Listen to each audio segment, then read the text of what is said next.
Hello and welcome on in to a very special Betting Weekly Game Bet Match, your number one tennis betting podcast and YouTube show brought to you in association with Bet Rivers.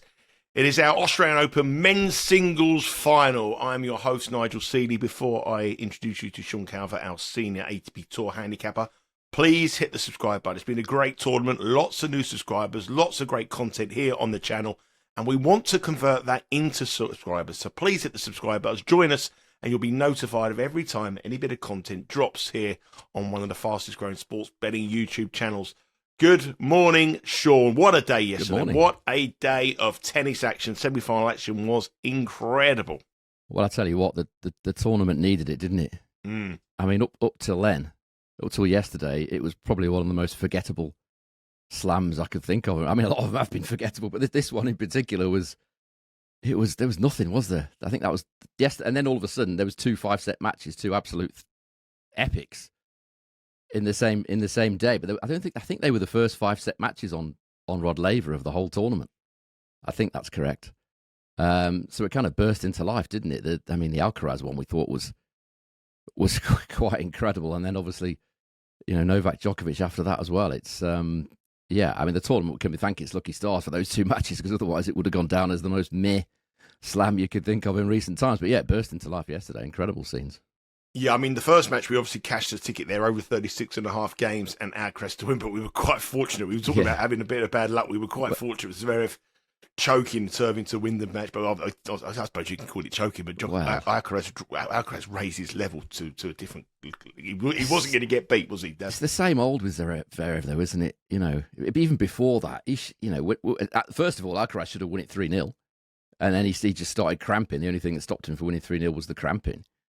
And then once it had become clear that he wasn't in any real condition to play, Zverev decided that it would be a great idea just to rally with him for a few hours and hope for him to either retire or just expire, instead of doing what most people would have done, which is making Alcaraz run loads of drop shots, all that sort of stuff, attacking. And Zverev's like, no, I'm not interested in that. I'll just play my normal game, and it come back to bite him in the end, because in the fifth set he couldn't even serve, could he, Zverev? I didn't think he had anything left in his legs at all. So, but yes, Alcaraz said after the match, didn't he? He wrote "believe" on the camera, and it's exactly what I've said for years about Zverev. He doesn't believe. Alcaraz does. That's it. That's the fine margins that we're working on these very, very top level of tennis. And I think the one person who believed that he could produce the shock was Novak Djokovic, who started off as incredible. Mentality. We got a lot of stick on saying that we didn't, on the YouTube comment, saying that we didn't give Novak Djokovic any credit. It's not that. We've given him so much credit in years. I think he's established himself as the greatest of all time now. Yeah. What more do people want us to say? I can't keep going on about what he's done 5-10 years ago, whatever. My job is to find value in a tennis match, and what Djokovic had done in the last 12-18 months didn't seem to too many people that he was likely to turn over Sinner in a best of 5, did it? But no, I can talk about that match again in a minute. But yeah, we're gonna. I think the time when there was value, I don't have favoritism. People to think that. People, when you criticise football teams on the Premier League show, people always think you're negative for that team. It's not. We're trying to do a job. We're trying to give you the best betting advice, and sometimes we don't pick your particular favourite football team or your tennis player. That's the fact. But the thing was yesterday, where there was value, and I did actually bet him. I'm not after timing. I bet 3-0 Sinner. But where I did bet Djokovic was going into the fifth set, because it was plus 350, plus 250. Sorry, I can see why. And it was serving first. I can see why. It was serving first, and all the crowd were totally on his side, and that's where there was value in play. And they've obviously got the final tonight. Carlos Alcaraz against Novak Djokovic Sunday morning, and there may be some value in play on this one. But let's go into this final now. But before we do, it's hard, isn't it? Before we just go into that, would you say now? Well, I had the conversation on the live show. Would you say now that Novak Djokovic is the greatest sportsman of all time? He's got to be up there, isn't he?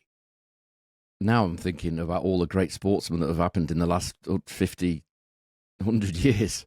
I don't know. I'd have to think. I'd have to think about it. I couldn't answer that off the top of my head. I would say definitely the best tennis player of all time. You would have to say that. However, a lot of people, when they have these conversations down the pubs, who's the best player, whatever. a lot of people choose the players that they enjoyed watching, their favourites. Like if I asked 20 people in the pub tonight or whatever, not that I'm going to, but let's say I did, who was the best tennis player of all time, quite a few would say Federer.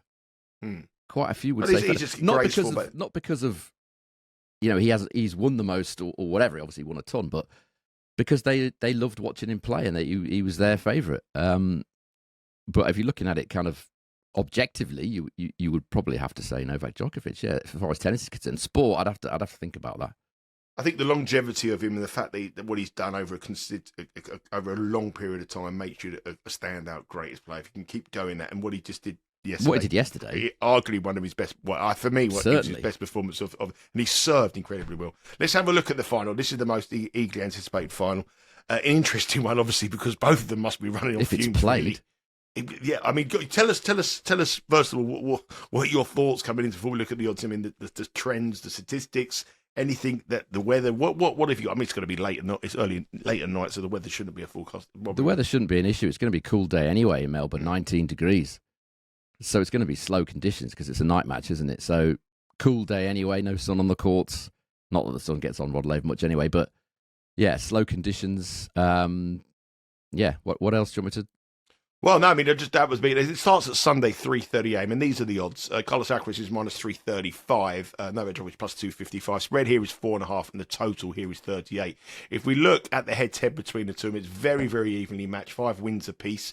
If we look at the record in majors, it's 3 wins to 2 for Carlos Alcaraz. The last time they played in the major was last year at the Australian Open, where Alcaraz won 6-4, 7-6, 6-2. But they also played in the Australian Open in the quarter-final here, which Djokovic won in 4 sets as well. They played, obviously, at Wimbledon a couple of times. They played at the French Open, where Alcaraz froze on the big occasion, playing Novak Djokovic. That's back in 20. It was a few years ago, wasn't it? The last time they met at the US Open, the prices weren't much different from where they were now. In that match, what was the Alcaraz was? I've got plus 173, Djokovic. I got Djokovic was at plus 275 for that day, and minus $4 for Alcaraz. It was at 11-4 and 1-4 in the final. The next quarterfinal, sorry. So a little bit different, obviously. If where do we go? Because Djokovic will get bet at plus 255 with Alcaraz's 5-hour marathon. The fact he was cramping up, and now Djokovic, obviously. Even though he's played for 5 sets, I still think that he might be the bet here at plus finished at 2 a.m. with the public. What's your thoughts here? I mean, this is all about recovery, isn't it? That's it. That's the large part of it. I mean, Djokovic, monumental effort from him, obviously yesterday, as we've said. But I mean, Jannik Sinner still should have won that match. He really should. I mean, if you look at the statistics of that match, it was Sinner. If you said to me, these are the stats of that match before the match, and not given me the score, I'd have gone, yeah, that's about right. Sinner won it 108-92 in terms of service points won and return points won tells. I mean, as well as Djokovic played, he only really won it because Sinner took 2 out of 18 breakpoint chances, and Djokovic took 3 of 8. If you just take that statistic on its own, that's why Djokovic has won that match. Even if you take set 5 in isolation that we were talking about a minute ago, Sinner won that 113-87, but he took 0 of 8 breakpoint chances. Djokovic took 1 of 1. So sometimes that's how tennis works. Your guy can be dominant, just doesn't either play well on the big points, or your opponent plays better on the big points. I think there was a lot of that in the Djokovic match. Djokovic coming out with some incredible stuff on breakpoint down. Sinner still, though, he should have taken more than 2 out of 18. He'll be absolutely distraught at that. Obviously finished at 2 a.m. local time, more or less, over 4 hours. How is he going to be able to find the intensity? And he talked about this after the Sinner match. How is he going to be able to find that intensity again in 36 hours or whatever it is to come back and do that? I mean, the last time Djokovic actually played a 5th set prior to yesterday was at the 2024 French Open when he beat Cerundolo, and then he withdrew from his next match. And he's done that a few times in recent seasons, which is why I didn't have any confidence that he could beat Sinner and Alcaraz back to back. I'm still not convinced that he can. Moving on to Alcaraz again, it comes back to that one word: believe. Alcaraz he didn't need to say it. It was obvious, but, he said it. He wrote it on the little camera. And, the elites believe. I mean, I suppose they all believe to a certain extent, but not to the same level. Zverev doesn't. I've said that many times. Alcaraz, Djokovic do. Sinner, yes. Perhaps not to slightly the same extent, I don't think. Look at players in the past, Nadal, these guys. But he's played for 5.5 hours there, Alcaraz. He was 2 points away from winning it in straight sets, even though by the end of that third set, he couldn't really walk. And he was puking in his towel, as I believe Djokovic was as well. So a lot of washing needing to be done at Melbourne Park at the minute. So obviously the question is, who's going to be in shape for this final? That's what you've got to guess, and it's obviously an intangible. We've got some factors and some stats that will help. It will obviously be a lot cooler on Sunday, so no heat issues. That it seemed to be the day match heat issues that got to Alcaraz. It was about 30 degrees in the shade, so not insanely hot, but it's what I talked about earlier in the week, when it's pretty hot but not hot enough for the heat rule to come in. That's when it becomes difficult. What have these two guys got left in the tank? Alcaraz's not going to stop here, is he? I mean, he can be the youngest man to win the career slam. He's not tapping out here, that's for sure. And when he's won a 5-set match, he's gone on to win his next match the last 10 times in a row, Alcaraz. So he's proven he can come back from 5 setters. I know this was an epic one, but if we look at some of the things that he's done in the 2022 US Open, he won 3 5-setters in a row and then won the final. In the 2024 French Open, he beat Yannick Sinner in 5 sets in a really long match, then came back and beat Zverev in 5 sets in the final. So he has a history of being able to come back from 5-setters. I mean, as does Djokovic, of course, but that's years gone by with Novak Djokovic. The question is now, can he do it? I'm not convinced that he can. At 38 3/4, it would be an unbelievable achievement if Djokovic was able to beat Alcaraz, assuming that Alcaraz is fit, and land a 25th major. I think that would be arguably his best achievement of all time. Certainly up there in the top, 2 or 3. We can look at some stats. I'm not sure they're wildly relevant because of the condition of the players coming into this match. But head-to-head, last 2 matches, probably the only 2 ones that are relevant. 1 win apiece. It's advantage to Alcaraz, 103 to 97. Service points won, return points won, totals. But what's worrying from an Alcaraz point of view is that he's only winning 44% of second serve points across those 2 matches. Djokovic winning 54%. So you could certainly argue with some justification that Djokovic has been the better player from the back of the court across those 2 matches. And what he does well, Djokovic, he finds little weaknesses. In that AO match, it was the backhand that he preyed on of Alcaraz. He finds ways to sneak into these rallies and turn them around in his favour. That's what he's done his whole career. There is a bet here, which I'm going to take just for half a unit. It's in one of the side markets, because when I looked a little while ago, there was, I think, 84. Yeah, but they've added another one. It's 85 markets already on the final, and I think there'll be another 20 or 30 before the match starts at 3:30 a.m. on Sunday morning. So for 85 at the moment, obviously if you download the app on the Bet Rivers app, you will be able to live stream this final if you wanted to do that rather than watch it on the TV. But what have you found for us, Tincham? Okay, so the one I like here, I'm just going to take half a point because we are a little bit guessing on the condition of these 2 players, but I like the under 19.5 total aces here, minus 107. That is with Bet Rivers. I think that's a very high line for these guys to achieve. If you look at the recent head-to-heads, the US Open meeting, Alcaraz won that pretty comfortably. There were 11 aces in 3 sets. The Australian Open meeting last year, 15 aces in 4 sets.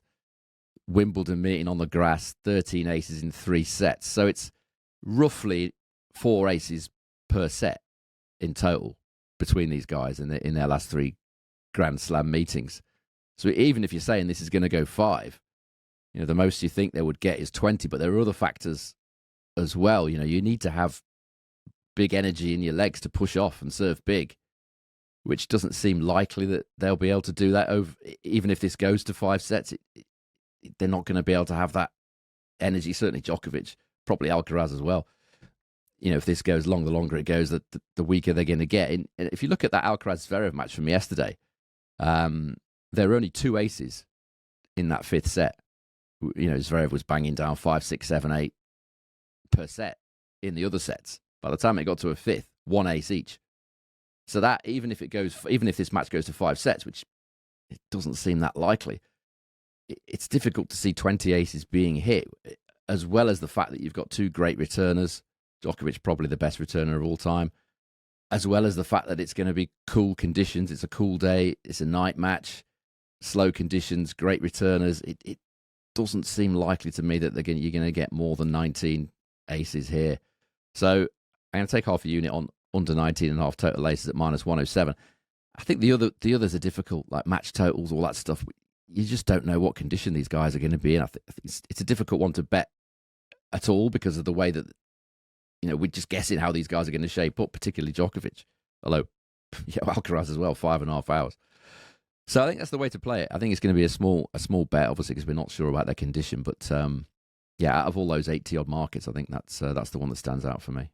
Yeah, one of the prop markets with Bet Rivers there, as I said, we've got 85 different markets. And the bet we like there is the under on the aces, 19.5, a bet that would have cashed on 3 occasions in the last 3 matches over a best of 5 sets. The one thing that I was, when I was on the commentary, I couldn't believe it. Carlos Alcaraz's record in 5-set matches. Have you seen it? Doesn't lose many, does he? He's won 15 of 16 5-set matches. So if he goes to the 5-set, he's virtually unbeatable in 5. Do you know the person who beat him? In 5 sets? The only person who's Berrettini? ever beat him in 5. It was Berrettini. Well done. Well done. Yeah. Years ago, wasn't it? You're not bad at this tennis, are you? You're not bad at this tennis knowledge. I've watched a few matches in my time, yeah. Yeah. Berrettini. I thought it must have been Sinner. When he said it, I thought it must have been Sinner. Must have beaten him over 5 sets, but it wasn't. It was Berrettini. I think a lot of that is, again, coming back to what we've said, belief. Yep. We've seen it from Alcaraz from when he burst onto the scene. The bravery. Once it gets to a 5th set, obviously there's a physical element as well, but a lot of it is just about being brave. And he's brave. We've seen it in the past from Djokovic over the years. We've seen it from Nadal. These are a different level. These guys to the likes of Zverev and what. I'm not picking on Zverev, but he's the obvious one. It's one thing having Zverev in Zverev, by the way, coming back to him in previous years. Not in the last 20, but if he was playing in the generation before, he probably would about half a dozen Grand Slams. But against these guys, Alcaraz and before that Nadal and Djokovic, it's another level. They just don't think they're going to lose, and a lot that's 90% of it for me is just their mentality. I'm not losing this match. I don't care what you're doing. I'm not losing this match. That's it. And other players just they don't have it. That's it.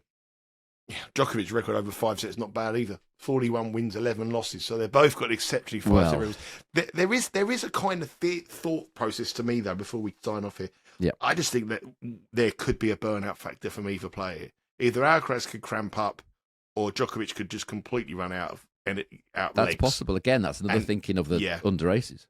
Yeah, and I think I would be tempted to play the under 38.5 rather than the over 30. I'd be surprised if we go deep in a 4-5 set here. Actually, I think Alcaraz could win this 3-0, or Djokovic could take advantage of Alcaraz cramping. I just got this kind of feeling. I don't think we're in for a long one. I don't think we're a 5-setter all again. I think you're right, because if you look at some of the sets, some of they've played in the past, there's a lot of 6-1, 6-2 sets. Particularly as well, because if you're behind, if you're Novak Djokovic and you're, I don't know, let's say 3-0 down in the first set or whatever, or second set, you're not going to really go all out to try and get that set back. You're probably just going to let it go and just think, look, you can have this one. Let's move on to the next one, because that would be a smart thing to do, wouldn't it? 38.5 years age or whatever. You can't see him busting a gut to come back from a breakdown or whatever, and that would then obviously lead to shorter sets and under 38. So yeah, there's some sense in that for sure. So there we have it. That is the end of the 2026 coverage of the Australian Open here on the Betting Weekly Studios. I hope you've enjoyed it. As I said, if you're new to the channel, please hit the subscribe button, because the tennis never ends. We've got the fantastic Montpellier 250 to look forward to tomorrow. You're there. I'll be there from Thursday. I'm flying in Thursday, going Thursday, flying back out on Sunday. Yeah, just go down, watch a couple of matches, have a bit of food, watch the rugby. I'm going to watch the France Ireland Six Nations match. So looking forward to that. Is it? No, it's in Paris. Oh. I'm Shows what I know about rugby. Yeah. And then I'm looking forward to the little trip over to France, do some stuff, and you'll be able to follow me at our Instagram account at Because We Win, as well as the Montpellier Tour next week. We had 3 women's tour tournaments starting as well. Tomorrow, I think they start. And that is going to be covered later on today on Betting Weekly WTA. Also a big weekend of soccer action with Betting Weekly Premier League and Betting Weekly Extra Time. And obviously Betting Weekly Live, Monday through to Friday, every day, 11 o'clock Eastern Time over here in the UK. And 4 p.m, Mike and Doug across stateside looking at all the biggest Super Bowl week this week. So it's a huge amount of betting interest in the big match, big game next weekend as well. Sean, thank you very much. Hopefully we can cash out with a nice winner there on the under 19.5 games. Loads of props. Check them out yourself. 85 different markets to look at on the BetRivers app, and also you can live stream that final as well. Enjoy the rest of your weekend, and we'll be back tomorrow to preview the 250 in Montpellier. Doesn't get much better than that. Take care.